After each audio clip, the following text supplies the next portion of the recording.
There is not a person darker than a paper bag on his show. If you only know about this country through traditional media and social media, you would think that everyone is white or racially ambiguous. You would see a few brown-skinned people, but you would get here and be like, oh, there's a bunch of dark-skinned people. I'm tired. But she said that she don't need a man. I say, why don't we make an agreement, then we can just... Hey guys, it's Nyra. Welcome to my channel, or welcome back to my channel. If you've been here before, what up? So I'm making this video because the internet has pissed me off for like the 1000th time, you know. The lack of diversity on social media is literally making me question my existence. I'm looking in the mirror and I'm like, wow, do people my complexion or darker even exist? Because like I can see me, but it's interesting because when I get on the internet, I don't see anyone who looks like me. Yeah, I'm sure you see where this is going. Let's get into it. If you want to know any of the products I'm using, they'll be listed below. Now, what has moved me to make this video and be the person to talk about it will come to no shock to my fellow Black girls. So James Charles posted the trailer to his reality show. It's like America's Next Top Model or RuPaul's Drag Race, something like that, but for like beauty influencers. Although I'm not a fan of James Charles, he made a banging palette with Morphe. Let's be clear on that, okay? Period. I was looking forward to seeing what the show was all about. I was anticipating its release, you know? And I watched that trailer and I audibly laughed. Like, it was one of those things like, I have to laugh at this. I had to laugh. I had to laugh.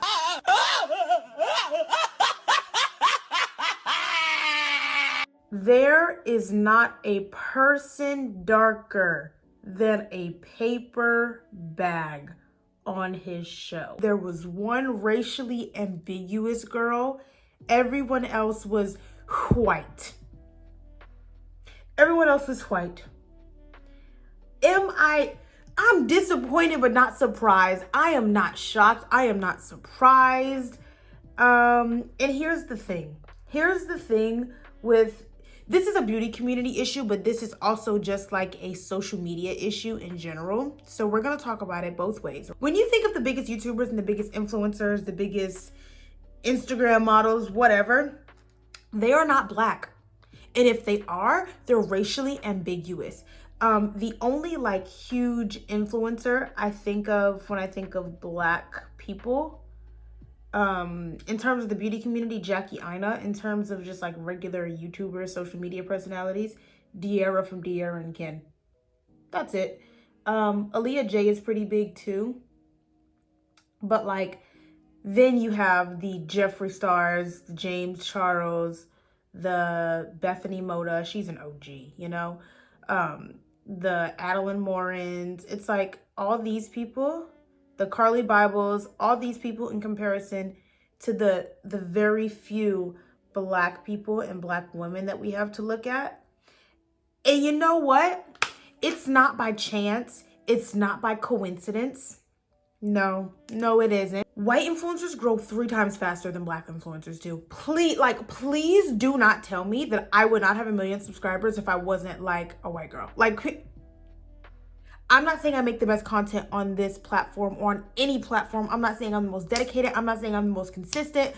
I'm not saying I have the best techniques and I'm the most skilled, but I'm saying that there are people that I overwork, but I will never reach the level that they have because I'm not white. Y'all don't want to talk about that. This is not to like allege anything against the creators of like YouTube and other social platforms. Not at all. That's not at all what I'm doing. But is it that the algorithm is somehow just pushing white creators? Is it that the white creators are more profitable? And so, like, I don't know. I don't know. And you can't say, well, it's not about race, it's about being brand friendly and maybe Black creators are a little more explicit. Okay, Tana Mojo. Tana Mojo was the least brand friendly person on this entire platform. She has an MTV series and she started as a YouTuber and she grew because she was explicit. It's like, what? Is it an erasure thing? Like, are y'all trying to erase Black people on the platform to pretend like they don't exist? Is it easier to not acknowledge Black? Like, what? This isn't even me like being smart. Like, I'm not even being sarcastic. What is it?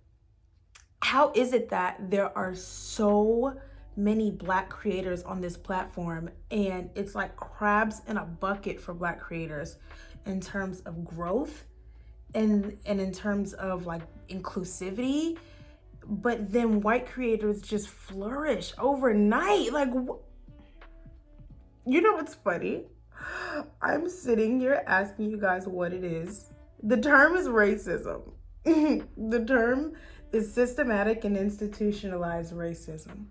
Because as a Black woman, if I do something twice as good as a white male, I'm still gonna get passed up. And then even when you look at the larger influencers like Jackie Aina, the way that Jackie Aina had to absolutely fight for her spot and to be constantly defending Black women and her features and her color, it's like,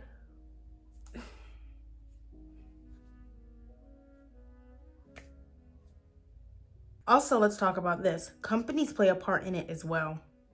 Remember when brand trips still are a thing, but remember when brand trips were like a thing? Like, you're about to drop a collection, so you're gonna get all the influencers to go on a little vacation to promote your brand, and they're all gonna vlog it.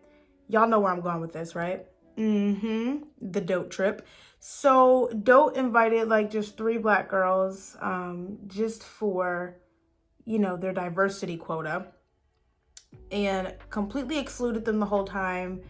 And it just became a whole big deal because the lack of diversity, and then they had to start forcing diversity, and then they were treating the Black girls differently than the white creators. And it's like, no, because no. This is systematic racism at its finest. Because no, let me explain why. There are a lot of different elements to this. So there are the creators, right? There are Black creators and there are white creators. And then there are companies that partner with these creators. Now, when the companies, the people that are dishing out the money and the perks and the free products, the ones that you want to be in the good graces with, you know, the companies start to treat the Black creators like Black creators and the white creators like white creators. You see the distinct difference. Instead of just treating everyone the same, it tells the creators / influencers that that's okay. The status quo is they're here to fill a diversity quota, but you, the white creators, are here because we want you here. That creates division. And then the viewers see that. And the viewers start to see the difference between the white creators and the Black creators. And who are they going to look up to more? The people that are being treated as second class, or the people that are getting the most out of the experience? Because a part of being an influencer for a lot of people's brands is I can do things, and not even in a way to show off, but a lot of people's brands is I'm doing things that are interesting because you aren't doing them. I'm buying things that are interesting to you because you can't afford them, you know? That's why people love luxury hauls and house tours, because it's like, I can't afford that. I'm not doing that in my everyday life. So I like to watch creators that are doing that, you know? It's like living vicariously through somebody. So if these companies are perpetuating an idea that the creators / influencers then play into, the viewers are going to see it. It's nasty and it's ugly. And I wish that y'all would stop. Y'all being the creators, y'all being the companies. Like I said, the thing that fueled me and like pissed me off enough to make this video was James Charles. And this isn't to say that James himself did the casting, although, and I'm trying to give him the benefit of the doubt, even though I really am not a big fan of his. Although he was on Twitter saying that he was, you know, heavily involved in the casting. So, you know what? No, I take that back. We are going to hold him accountable. It's his show, and he made it clear that he was involved in casting and creative directing and all that. So we're going to hold him accountable. In this case, James is the company, or like, you know, the big dogs. He's the institution in the institutionalized racism, if that makes any sense. A big part of influence is you want to be like these people, you want to dress like these people, you want to act like these people, you want to live like them. And James is saying, I'm looking for the next big influencer, the next person that's going to make a big wave in the influencer / beauty community. And obviously it's not going to be a Black person. Like, that's the message that this is sending. Like, connect the dots, read between the lines, because they're not hiding it that well. Like, and we're not stupid. He's literally saying, I'm looking for the next big influencer and the person that has the potential to be big and do this as a career and have influence and people will love them. And I also am not going to cast anyone darker than a paper bag, because it couldn't possibly be them. They just don't stand a chance. That don't that don't sit right with me. That doesn't sit right with me. This is how I think. Imagine there's someone that has never been to America, right? They've never been to America. They've never been to the US of A. Are you telling me someone from, let's just say Russia, right? Or no. Let's say Asia. Let's say someone from the continent of Asia, right? Where there are not many native Black people. That's just a fact. And that's okay, you know? If they only knew about America through media, like traditional media, news, movies, TV shows, if they only knew about the US through media and social media, YouTube, Instagram, you know, the big few, would they not then come to this country and be shocked at how many Black, dark-skinned people we actually have? Think about that before you answer it. Think about that. If you only know about this country through traditional media and social media, you would think that everyone is white or racially ambiguous. You would see a few brown-skinned people, but you would get here and be like, oh, there's a bunch of dark-skinned people. I'm tired. Representation is so important. And I genuinely could cry real tears right now seeing the lack of representation that we have in 2020. That's not even a joke. Like, I'm not even being funny. I'm dead serious. It makes me scared for people like my little sister, for my children in the future. It's like, damn, will this ever get better? Will I ever be visible? Like what? And I'm not saying that representation has not come a long way. I'm just saying it hasn't come far enough. And before anyone goes, it's not that serious, or before you try to downplay representation, ask yourself this. If representation wasn't ridiculously important in media, then why is everybody white? Think about it.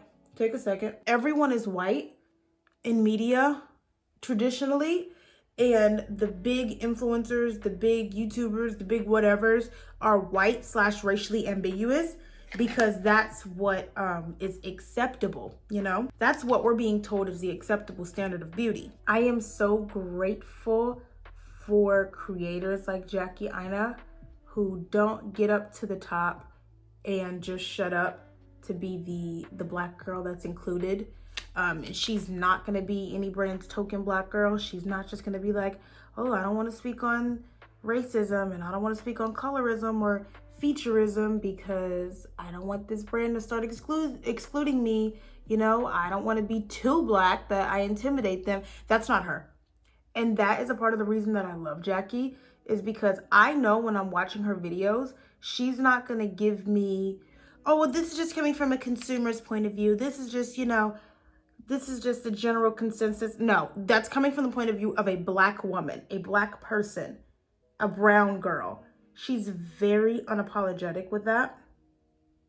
And I just wish we had more Black creators like that were actually on the level that Jackie and James Charles and Aaliyah J and, you know, Jeffree Star are. if you're not a black or brown person and you're tired of hearing about this, imagine how tired we are. Imagine how tired we are of it. If you really don't want to hear about it anymore, guess what? Use your white privilege to urge the brands to make a difference, and then we'll shut up. Ever thought about that? This could be a win-win. Well, that was fun, but talking about racism always is, right? Thank you guys so much for watching. If you enjoyed this video, then like, subscribe for more videos like this and not like this. I'm not always this angry about racism. Sometimes I'm lighthearted and fun, but not today. Go ahead and follow me on Instagram, and I'll see you guys in my next video. Bye.